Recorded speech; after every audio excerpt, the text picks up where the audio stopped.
The wedding suite was supposed to be a place of champagne toasts, silk sheets, and whispered promises that would last a lifetime. Instead, it became a crime scene that looked more like something out of a nightmare than the first night of a marriage. When police officers pushed open the double doors of the luxury hotel room, they weren't greeted by laughter or candlelight. They were met with silence, the heavy kind that presses against your chest, broken only by the low hum of the air conditioner. On the bed lay the groom, still in his wedding suit, his ties slightly loosened as if he'd been about to relax into the night. His eyes were glassy, his skin pale, and beside him sat the bride, her white gown wrinkled, mascara streaking down her cheeks. But it wasn't her tears that caught their attention. It was her phone. The screen still glowed, displaying a selfie she had just uploaded to social media, her smiling face inches from her new husband's lifeless body. The caption beneath it was chilling. Finally free. Within minutes, the photo began spreading online like wildfire. Friends who had danced at their reception only hours earlier were now staring at their phones in disbelief, wondering if this was some sick joke. But when they called the hotel and no one answered, the pit in their stomach grew. By the time authorities arrived, the bride made no attempt to hide what she had done. She looked up at the officers with a strange calm, as though the act of murder had been nothing more than a twisted declaration of independence. The hotel staff was shaken. They had just seen the couple come in after midnight, laughing, a little tipsy, but seemingly happy. They carried with them the glow of newlyweds, still basking in the attention from their extravagant ceremony. No one could have guessed that within the hour, the groom would be dead and the bride would be posting about it online. One hotel maid, her voice trembling in interviews later, said she remembered hearing faint laughter echoing from their suite, followed by silence, so sudden it made her pause in the hallway. She never could have imagined what that silence meant. For investigators, the scene was surreal. The champagne bottle was uncorked, glasses half full. Wedding flowers decorated the nightstand. A pair of glittering shoes lay tossed aside, evidence of what should have been a night of intimacy and celebration. Instead, the room felt like a stage set for tragedy, every detail mocking the idea of happily ever after. And then there was the phone. Technology, once again, had captured not just the crime, but the mindset of the killer. The timestamp of the uploaded selfie would later play a crucial role in unraveling her lies. At that moment, though, the image alone was enough to leave everyone stunned. Who would smile beside the body of the person they vowed to love and protect? Who would broadcast it to the world like it was a trophy? News of the arrest broke before dawn. Local channels rushed to the hotel to film flashing police lights reflecting off the white limousine still parked outside from the reception. Commentators used words like unthinkable and shocking. Social media feeds filled with disbelief, horror, and morbid curiosity. The photos circulated across Twitter, Facebook, Instagram. Millions of strangers staring at the disturbing grin of a bride who had chosen murder over marriage. In the hours that followed, detectives would piece together how this picture-perfect wedding turned into a headline that chilled the nation. They would dig into the bride's past, uncover motives that went far beyond wedding jitters or marital disputes. But in that first moment, as officers led her away in handcuffs, the only thing anyone could think was how a single image, a smiling selfie beside a corpse, had destroyed not only a life, but the illusion of love itself. And the question that still haunts everyone who saw that picture remains. Why did she do it? Why turn the most sacred promise into the darkest betrayal? And why share it with the world as if it were something to celebrate? Friends and family always said they were an odd match from the start. The bride, 27 years old, had a presence that pulled eyes toward her wherever she went. Tall, striking, and always dressed to impress, she carried herself with a confidence that sometimes felt more like defiance. She had grown up bouncing between relatives, never quite finding stability, and by her early 20s, she was already known in her circle as someone who lived hard and fast, partying late into the night, racking up a string of short-lived relationships, and posting every detail of her chaotic lifestyle online. Those who knew her best described her as someone who hated rules, hated being tied down, and craved attention in any form. The groom couldn't have been more different. At 32, he was polished, measured, and proud of the empire he was building. A successful entrepreneur, he ran a chain of fitness centers that had recently expanded into neighboring states. He was the kind of man who woke up at 5 in the morning, hit the gym, and spent the rest of his day grinding at the office. His friends saw him as disciplined, ambitious, and reliable, almost too reliable, as though spontaneity had been ironed out of him. For years, he had dated women who matched his structured lifestyle, but none of those relationships lasted. When he met her, everything shifted.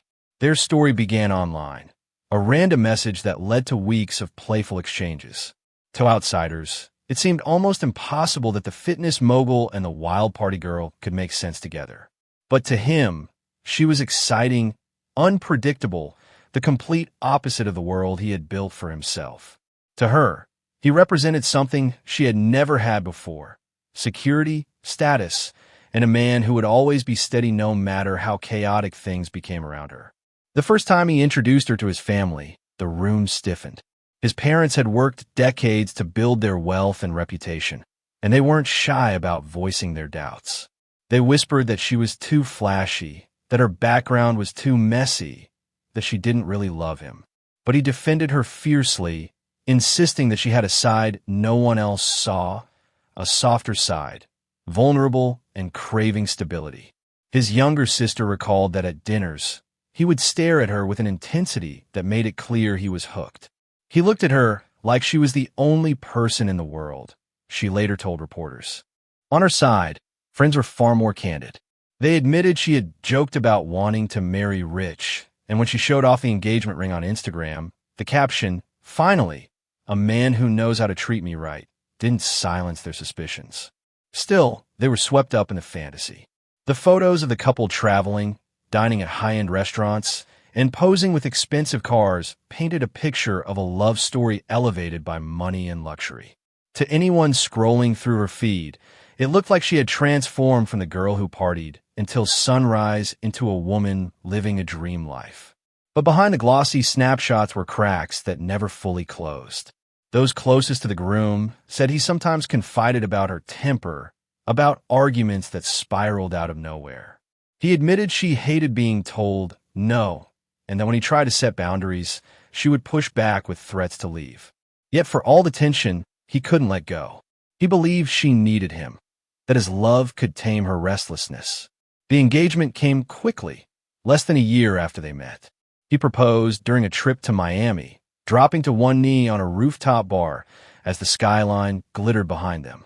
The video, of course, was posted online within hours, garnering thousands of likes and congratulatory comments. His family stayed polite but uneasy. Her family, meanwhile, cheered loudly. Finally, she was marrying a man with means. As the wedding date approached, their differences only grew more visible. He poured money into the details, determined to host a celebration worthy of their new life together. She poured energy into her social media, documenting fittings, bachelorette parties, and makeup trials. When asked if she was nervous, she often laughed it off, saying, "Marriage is just another adventure." Looking back, the warning signs were everywhere. The way she avoided talking about long-term plans. The way she seemed more excited about the spotlight than the vows. The way his friends whispered that he seemed to be the one making sacrifices, while she simply basked in the benefits. But none of those doubts stopped the wedding from moving forward. By the time the big day arrived, both families gathered under one roof, smiles plastered on their faces, pretending not to feel the undercurrent of tension. To the guests, it looked like a fairy tale. An ambitious groom finally finding his match, and a glamorous bride stepping into a life many could only envy. What no one could predict was that within hours of exchanging vows, that fairy tale would collapse in the most shocking way imaginable. The wedding was everything people in their hometown would talk about for years, a kind of spectacle that belonged more to glossy magazines than real life. The ceremony took place at a sprawling estate outside the city, with manicured lawns that stretched toward the horizon and a ballroom draped in white silk. Guests arrived in black tie attire, stepping out of luxury cars as photographers snapped away. For the groom, it was the culmination of months of careful planning, a chance to show not only his devotion to his bride, but also the success he had worked so hard to build. For the bride, it was her stage, the night where every eye would be on her, where she would shine brighter than anyone else in the room. From the start, the atmosphere was intoxicating. Champagne flowed freely. A string quartet played softly in the background, and floral arrangements cascaded from the tables in perfect symmetry. The bride walked down the aisle in a gown that shimmered under the lights, her train stretching nearly 10 feet behind her. Gasps rippled through the crowd. The groom stood at the altar, looking both proud and overwhelmed, his hands clasped tightly as he watched her approach. When they exchanged vows, there wasn't a dry eye in the house. His voice cracked as he promised to love her forever, while hers was steady, rehearsed, almost theatrical, as if she had practiced the lines for an audience. The reception that followed was lavish. A 5-tier cake towered in the center of the ballroom, surrounded by ice sculptures shaped like swans. Guests dined on steak and lobster, clinking glasses in celebration, and the open bar kept the energy high well into the night. Their first dance was the kind of moment people replayed in their minds afterward, the groom pulling her close as the spotlight hit them, the bride tilting her head back with a dramatic smile, the crowd erupting into applause as the band transitioned into a lively song. On the surface, it looked like nothing short of a fairy tale. But beneath the glitz, some noticed subtle cracks in the illusion. A bridesmaid later recalled that the bride seemed distracted during parts of the night, sneaking away from the dance floor to huddle with her phone. Another guest mentioned catching a sharp look she gave the groom when he tried to whisper something in her ear, the kind of look that made him immediately pull back. Still, most brushed it off. After all, weddings are stressful, and nerves often get the best of newlyweds. There were other details, too, that gained more weight in hindsight. One groomsman told police he saw the bride step outside with a close friend, clutching a small purse she had carried with her all evening. He thought it odd.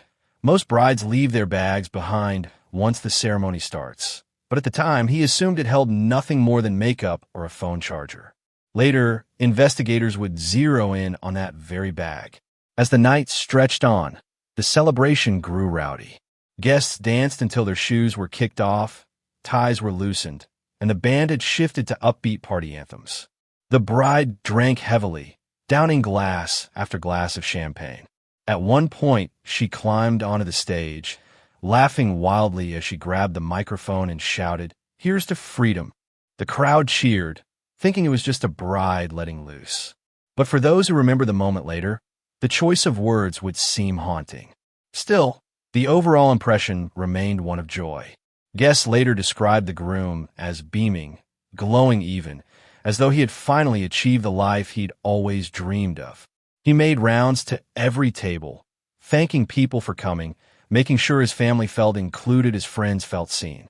The bride, meanwhile, posed for countless photos, ensuring every angle of her dress and smile was captured. Her Instagram lit up with updates throughout the evening, each caption carefully crafted for effect. By the time the couple made their grand exit, sparklers waving in the hands of their guests, everyone assumed they were headed toward the happiest night of their lives. They climbed into a white limousine, the bride blowing a kiss out the window, the groom waving with an arm around her shoulder. Friends shouted, "See you tomorrow," and "Enjoy the honeymoon," as the car pulled away. What no one realized then was that the night had already taken on a different trajectory. Hidden in that little purse was the tool that would turn celebration into tragedy. And while the guests danced the final songs and clinked their last glasses of champagne, the bride and groom were driving toward a hotel suite that would never again be remembered as a place of love. The limousine pulled up to the downtown hotel just after midnight, its headlights reflecting off the polished glass entrance. The doorman smiled, congratulated the couple, and held the door as they stepped inside. To anyone watching, they looked like the picture of newlywed bliss. The groom with his tie loosened and his arm protectively draped over his bride, the bride laughing too loudly, her gown trailing across the marble floor, as if she owned the place. The concierge whisked them up to the penthouse suite, a sprawling room with floor-to-ceiling windows that offered a view of the city lights twinkling far below. Rose petals were scattered across the bed, a bottle of champagne chilling in a silver bucket, chocolate-dipped strawberries arranged neatly on the table. It should have been the start of a memory they would cherish forever. But the bride had other plans. The groom slipped off his jacket, still buzzing from the adrenaline of the night. He poured champagne into 2 flutes, raising his glass toward her. "To us," he said, his voice warm, filled with hope. She clinked her glass against his, smiling back, but her eyes told a different story, distant, calculating. While he wasn't looking, she reached for her purse, the same one she had carried throughout the evening, and removed a tiny vial tucked inside. With practiced ease, she tipped the contents into his glass, swirling it as though simply savoring the bubbles. He took a long sip, then another, and within minutes the effects began to show. His words started to slur, his movements slowed. At first, he thought it was exhaustion catching up to him, the result of hours of speeches, dancing, and celebration. He stumbled slightly, laughing it off, but when he sank into the edge of the bed, the smile slipped from his face. His breathing turned shallow, his skin flushed. Confused, he tried to speak, "Something's wrong," but the words came out broken, barely audible. The bride watched, her expression unreadable. There was no rush to help, no frantic call for medical attention.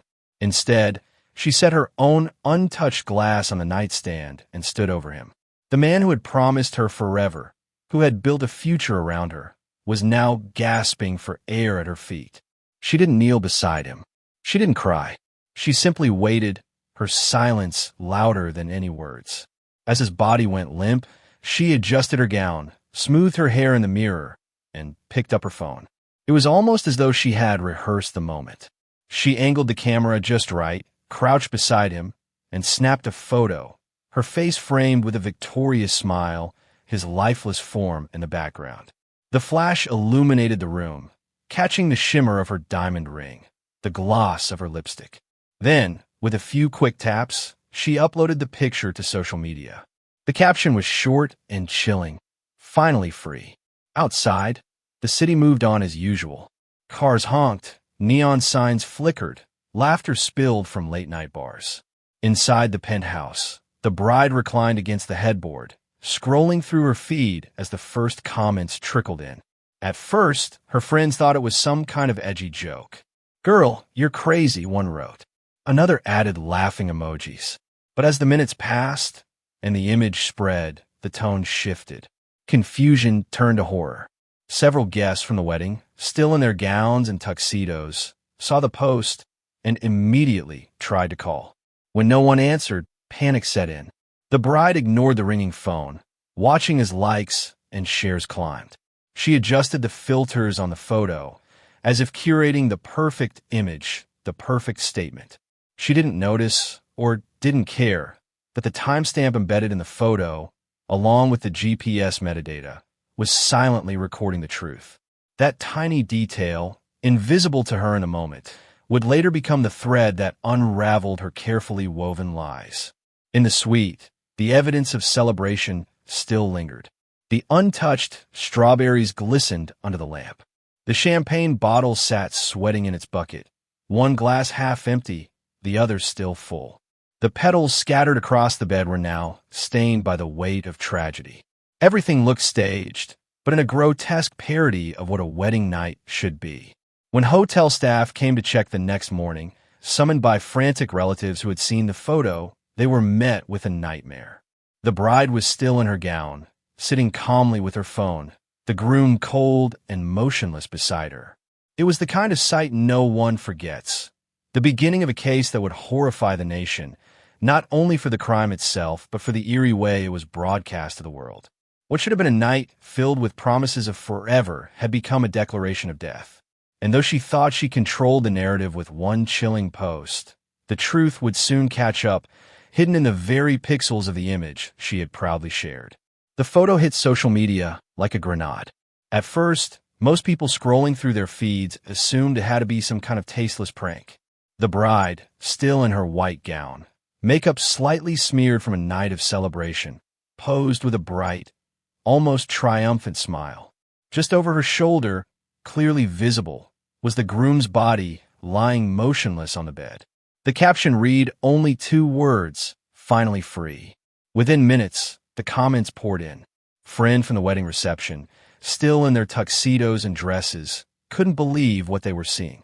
One bridesmaid commented, "Girl, this better be a joke." Another wrote, "Stop playing. Where is he?"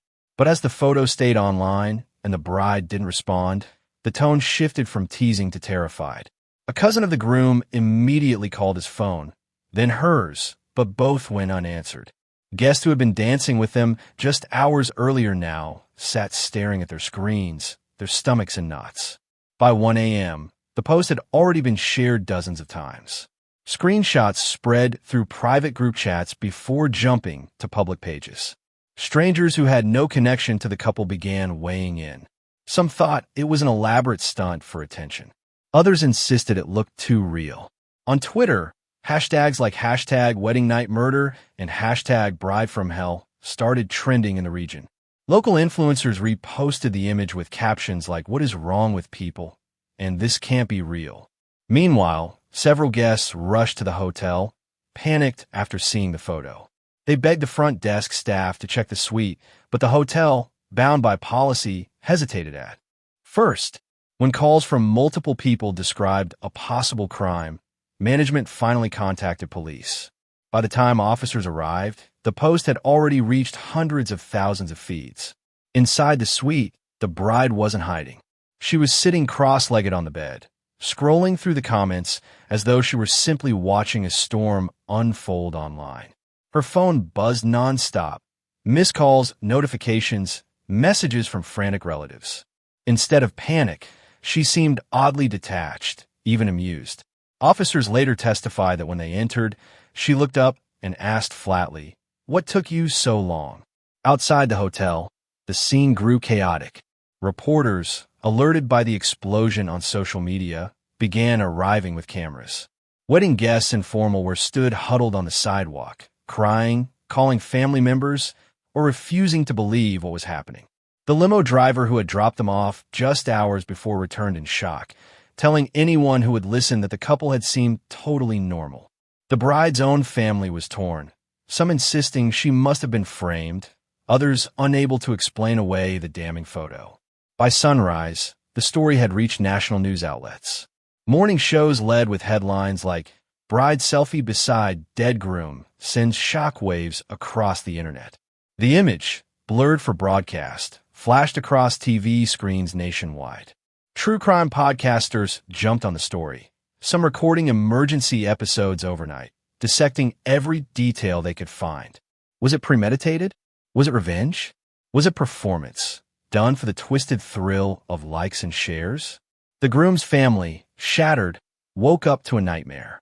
Some of them saw the image online before they even received a phone call from investigators. His mother collapsed when shown the screenshot by a relative, unable to comprehend how her son's wedding had turned into a global spectacle of horror.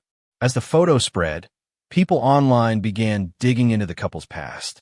Old Instagram posts, Facebook comments, and even tagged photos from friends were resurfaced and analyzed. Every look, every caption, every cryptic remark she had ever posted was now being reinterpreted through the lens of murder.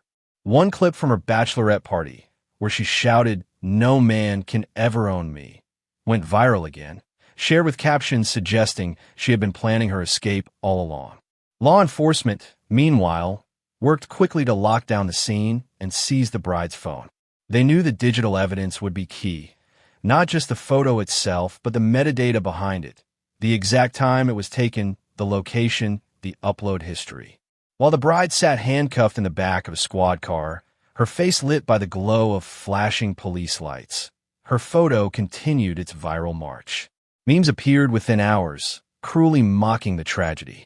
Talk show hosts debated whether social media had finally gone too far, turning even the darkest crimes into shareable content. By the end of that day, the picture had been viewed by millions. For many, it was the first time they had ever seen a crime unfold not through news reports or court documents, but directly through a killer's own lens. It was raw, unfiltered, and terrifying in its casualness. And while the bride thought she was controlling the narrative with her smug smile and cutting caption, what she didn't realize was that the very technology she used to flaunt her crime would soon expose every lie she tried to tell. Detectives arriving at the suite that night knew immediately this case would be unlike anything they had handled before. Not because of the murder itself. Tragically, people kill their spouses more often than anyone wants to admit, but because the crime had already been broadcast to the world in real time. The viral photo wasn't just evidence. It was a declaration. The first challenge investigators faced was sifting through the chaos. Media trucks crowded outside the hotel before dawn.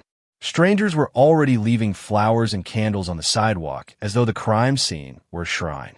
Meanwhile, inside the suite, every detail had to be cataloged. The groom's body was photographed in place, still lying on the bed, champagne glass tipped on the nightstand beside him. The champagne itself, half drunk, became a crucial piece of evidence. The bride's untouched glass sat nearby, still fizzing, with her lipstick mark clearly on the rim. Investigators quickly bagged both for toxicology tests. The silver bucket holding the bottle was smeared with fingerprints, though none but the couple's appeared to matter. The bride's purse, carelessly left open on a chair, told another story. Inside, detectives found the vial, half empty, with traces of a white powder clinging to its edges. Later analysis confirmed what they already suspected: a potent rodenticide, lethal in even small amounts. Receipts discovered in her email traced the purchase back weeks before the wedding. Back at the lab, the medical examiner confirmed the cause of death. The groom's blood contained high concentrations of the same compound found in the vial. The substance had attacked his nervous system, shutting down organ function in less than 30 minutes. What disturbed investigators most was how quick and deliberate the dose appeared to be. There was nothing accidental about it. But the most damning evidence wasn't chemical. It was digital. Detectives seized the bride's phone, still unlocked when they arrived. Inside, they found not just the viral selfie, but several failed attempts at taking it. There were practice shots, different angles, different poses, one where she adjusted her veil to catch the light just right. Each image carried with it metadata, timestamps, GPS coordinates, even the type of lighting used. One photo showed the groom still faintly moving, his arm twitching on the bed. Another, taken minutes later, captured him motionless. This metadata would become the prosecution's secret weapon. The bride later claimed in her initial interview that her husband had drunk too much and collapsed on his own. She insisted she had posted the photo after panicking, trying to make light of a terrifying situation. But the timestamps betrayed her. The very first selfie was taken only 5 minutes after the poison would have begun affecting his system. The final photo, the one she chose to upload, matched almost exactly the estimated time of death. She hadn't panicked afterward. She had celebrated during. Detective Marcy Lowell, who led the case, described reviewing the phone as like being inside her head. Every notification ping, every post, every message painted a picture of someone more concerned with the performance of crime than the act itself. There were also deleted searches that forensic experts were able to recover. How to buy poison online. How long does champagne cover bitter taste? Can police read metadata? The last one, ironically, answered itself. Witness interviews filled in the rest. Bridesmaids told police she had been drinking heavily, but seemed oddly composed, almost rehearsed when talking about marriage.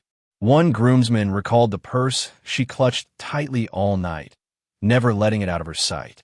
The limo driver remembered her laughing about freedom as they pulled up to the hotel. Piece by piece, the narrative of spontaneity crumbled into premeditation. Meanwhile, investigators traced the purchase of the poison. It had been ordered online under a false name, but shipped to a P.O. box linked to her. Surveillance footage showed her collecting the package 2 weeks before the wedding. On her laptop, cached messages revealed conversations in dark web forums where she had inquired about painless but fast ways to kill. By the end of the week, the evidence pile was overwhelming. Detectives had the chemical trail, the digital footprints, the receipts, the testimony, and most damning of all, the viral photo itself. In a chilling twist, the very thing she believed would immortalize her act on her terms had instead provided investigators with a minute-by-minute record of her crime. When confronted with the evidence, the bride shifted stories. First, she blamed the champagne company, claiming the bottle had been tainted. When toxicology disproved that, she insisted her husband had suicidal tendencies and had poisoned himself. But again, the metadata undercut her claim. The jury wouldn't have to imagine her intent. It was documented in pixel-perfect detail. The investigation, though gruesome, became a case study for law enforcement nationwide. Technology had turned the killer into her own witness. Every post, every message, every photo she thought made her powerful only tightened the rope around her. And as prosecutors prepared to take her to trial, one fact became undeniable. The murder wasn't just committed in the privacy of a hotel suite. It was staged, curated, and broadcast, designed to shock. What she didn't anticipate was that the shockwave would extend beyond her control, turning her into one of the most infamous brides in true crime history. Courtrooms are meant to be solemn places, but from the very first day of her trial, it was clear this case was going to feel more like a media circus. Satellite trucks lined the street outside the courthouse. Reporters jostled for position, shouting questions as the bride was escorted and wearing a plain orange jumpsuit instead of the glittering gown the world had last seen her in. She kept her chin high, smirk tugging at her lips, as though she was still in control of the story. For the victim's family, seated in the front row of the gallery, that smirk felt like another knife in the wound. The prosecution wasted no time in framing her as a black widow for the digital age. In his opening statement, District Attorney Raymond Clark told the jury she didn't just kill her husband. She curated his death like a photo shoot. She staged it, documented it, and broadcast it as if it were entertainment. To hammer the point home, Clark displayed the infamous selfie on a large screen. Even though the judge had cautioned jurors not to let emotion overwhelm reason, several gasps escaped the gallery when the image appeared. Seeing the bride's smiling face beside the lifeless groom was as shocking in the courtroom as it had been online. The defense took a different approach. Her attorney, a seasoned trial lawyer named Joseph Keating, argued that she was a deeply troubled young woman pushed to the brink. He painted her as someone manipulated into a high-pressure marriage, overwhelmed by expectations, and spiraling into mental collapse. "This is not the face of a cold-blooded killer," he said, pointing at her across the courtroom. "This is the face of someone crying for help, someone who acted out of desperation, not calculation." He urged the jury to see her not as a monster, but as a victim of her own unraveling mind. But the state's evidence told a colder, clearer story. Witness after witness took the stand. A bridesmaid recounted how the bride whispered to her during the reception, "I just want all of this to be over." The limo driver described her laughing about freedom as they arrived at the hotel. Digital forensics experts explained how the metadata from her phone pinpointed the exact moment she took the photos, down to the minute her husband slipped into unconsciousness. Jurors scribbled notes furiously as experts displayed search histories. How to disguise bitter taste? How long for poison to kill? Can police read photo metadata? Perhaps the most damning moment came when prosecutors played a slideshow of her phone's camera roll. It revealed not just the single uploaded selfie, but a series of attempts. Some with her veil draped differently, some with her lips pursed, one even where she applied fresh lipstick before retaking the shot. As the images flickered across the screen, several jurors visibly recoiled. From the front row, the groom's father buried his face in his hands, while his sister turned away, sobbing uncontrollably. The courtroom fell into a heavy silence that felt almost unbearable. From the front row, the groom's father couldn't hold back tears, his hands trembling as he stared at the screen. At one point, their eyes met, the father's grief colliding with the bride's eerie calm, and the silence in the courtroom became unbearable. The groom's sister turned away, unable to watch, her sobs filling the chamber. Her defense tried to counter by suggesting the groom had been suicidal, that he may have ingested the poison himself after a night of heavy drinking. But the chemical evidence made that claim almost impossible. Toxicologists testified the concentration found in his bloodstream indicated deliberate spiking of his drink, far more than a man could accidentally ingest on his own. The prosecutor, seizing the moment, asked the expert plainly, "Is there any chance this was suicide?" The answer was blunt, none. Throughout the trial, the bride maintained an unsettling composure. Sometimes she scribbled notes to her attorney. Other times she simply stared at the jury, her expression unreadable. On one occasion, she even smirked when the prosecution replayed the audio of her being led away from the hotel in handcuffs. To the victim's parents, who sobbed openly during testimony, her lack of remorse felt unbearable. After 2 weeks of testimony, both sides made their closing arguments. Clark's voice thundered as he reminded jurors of the groom's last moments, trusting, vulnerable, raising a toast to a future he would never live to see. He believed he was drinking to love, Clark said. In truth, he was drinking to his death, and she smiled as she watched it happen. The defense pleaded for mercy, insisting the crime was the result of mental instability, not malice. The jury deliberated for less than a day. When they returned, the courtroom was hushed. The foreperson stood, hands trembling slightly, and read the verdict, guilty of first-degree murder. The groom's mother collapsed into her daughter's arms, sobbing with relief. The bride showed no visible reaction, only blinking slowly as though she had expected this all along. At sentencing, the judge's words were harsh but deliberate. He called her actions an affront to the sanctity of marriage and human life, condemning not only the murder, but the way she turned it into a public spectacle. He handed down a sentence of life without the possibility of parole. As the bailiffs moved to escort her out, reporters shouted questions once again, but she didn't respond. She only glanced toward the cameras, expression as unreadable as the day she uploaded that selfie. For the jurors, the memory of that image would linger long after the trial.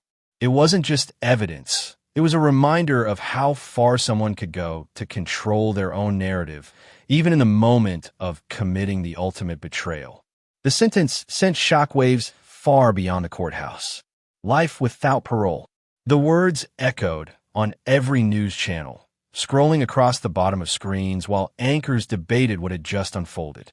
For the groom's family, the verdict brought a measure of relief, but it did little to ease the raw grief of losing a son, a brother, a friend. His father told reporters outside the courthouse, his voice breaking, "Justice was served, but it doesn't bring my boy back. We have to live every day knowing he trusted her, and she killed him." For the bride, the punishment was final. Gone were the glittering gowns, the adoring social media followers, the stage she craved. In prison-issued khakis, she was stripped of the spotlight, her online presence erased by court order. But ironically, she became infamous in a way she may have secretly wanted. The tabloids branded her the Selfie bride. Talk shows dissected her every move, from the tilt of her head in the viral photo to her calm demeanor in court. True crime podcasts dedicated entire seasons to the case, examining how a single image managed to encapsulate both her guilt and her lack of remorse. Public reaction was divided between horror and morbid fascination. On social media, hashtags like #WeddingNightMurder and #BrideFromHell trended for weeks. Memes circulated relentlessly, some mocking her with captions like "Say cheese, then say guilty," while others condemned the cruelty of turning tragedy into a punchline. Survivor advocates weighed in, warning that the case highlighted how domestic violence can take unexpected and extreme forms. Commentators asked the chilling question, had she always intended to kill him, or did she make the decision in the heat of the moment, emboldened by the idea of turning murder into performance art? In her hometown, the divide was sharper. Some people who had once admired her boldness now refused to say her name. Others admitted, uncomfortably, that they weren't surprised, pointing to her past, her obsession with image, and her repeated comments about never letting a man own me. For the groom's community, The aftermath was a period of mourning wrapped in confusion. His fitness centers held candlelight vigils, clients and employees standing in silence beneath banners that once displayed his smiling face. The selfie itself took on a life of its own, becoming one of the most disturbing pieces of evidence in the digital age. Criminologists studied it in classrooms. Law enforcement used it as an example of how metadata can dismantle false alibis. Tech experts warned about the dangers of oversharing, reminding the public that the internet never forgets. The photo was blurred in most publications, but even the censor versions carried a weight that haunted anyone who saw them. Late-night shows joked about the case, sparking backlash.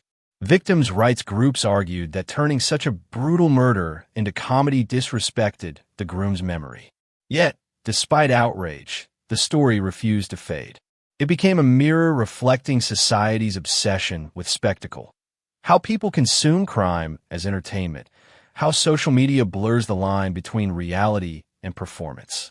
In interviews after the trial, jurors admitted the photo had been impossible to shake from their minds. One said, "It wasn't just evidence. It was like she was bragging.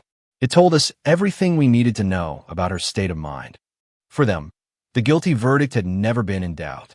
The bride, now inmate number 48291, spends her days in a maximum security prison. Her access to phones, internet, and cameras, the very tools she once used to define herself, is permanently gone. Still, her name lives on in search engines, in podcasts, in documentaries that retell the story with ominous music and blurred screenshots. She became the thing she seemed to crave most: unforgettable. For the rest of us, the case raised questions bigger than the crime itself. In a world where every moment can be captured, filtered, and shared, what happens when the desire for attention collides with the darkest corners of human nature? In this bride's case, it ended with a murder, a photo, and a life sentence that will stretch longer than any vow she ever made. Long after the trial ended and the courtroom emptied, one image continued to haunt everyone who followed the case. The bride's smiling selfie, taken beside her new husband's body, lingered in the collective memory like a scar. It wasn't just a photograph. It was a symbol of how far a person could go to control their own narrative, even in the most horrific moment imaginable. The groom's family tried to rebuild their lives, but they couldn't escape the fact that the most joyful day of his life had been twisted into the darkest. His mother, in a rare interview, said she still couldn't bring herself to delete her son's wedding photos from her phone. "I look at the pictures of him cutting the cake, of him laughing with his friends," she said, "and then I remember how that night ended. It's like two different worlds colliding." The bride, now locked away for life, became a cautionary tale. To criminologists, she represented a disturbing blend of narcissism and violence, someone who treated murder as performance art. To the general public, she became infamous for the casual way she broadcast her crime. The very caption she typed, "Finally free," was dissected endlessly on podcasts and talk shows, proof of how she saw the act not as the end of life, but as the beginning of her own twisted independence. In prison, she has no audience. No likes, no comments, no hashtags. The silence is her only companion, a stark contrast to the digital noise she once craved. Meanwhile, the selfie itself became an artifact studied not only for its shock value, but for what it revealed about the modern world. Professors used it in lectures on digital forensics, showing how the GPS metadata sealed her fate. True crime documentaries blurred it, but always returned to its power, the way a single image could both convict and horrify. Even years later, people scrolling through old stories online would stumble across the case, their reactions the same: disbelief, disgust, fascination.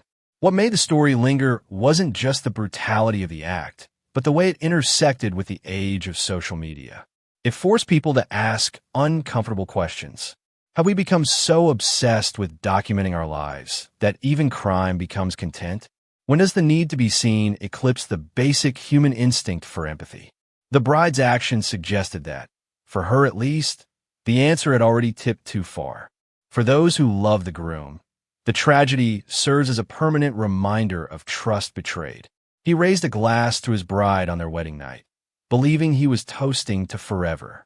Instead, that toast became his last act of love, and her first step toward infamy. And for the rest of us, the haunting question remains. In a world where every click, every share, every photo can echo forever, what do we choose to leave behind?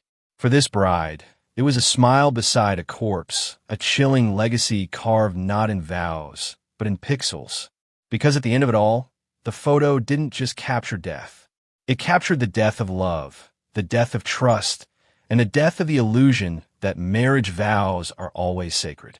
A wedding night meant to symbolize eternity instead became proof of how fragile eternity can be, and how quickly it can be destroyed with a smile and the tap of a screen. And it leaves us with a haunting question. If even love can be twisted into betrayal on the very night of vows, would you ever truly trust the person beside you?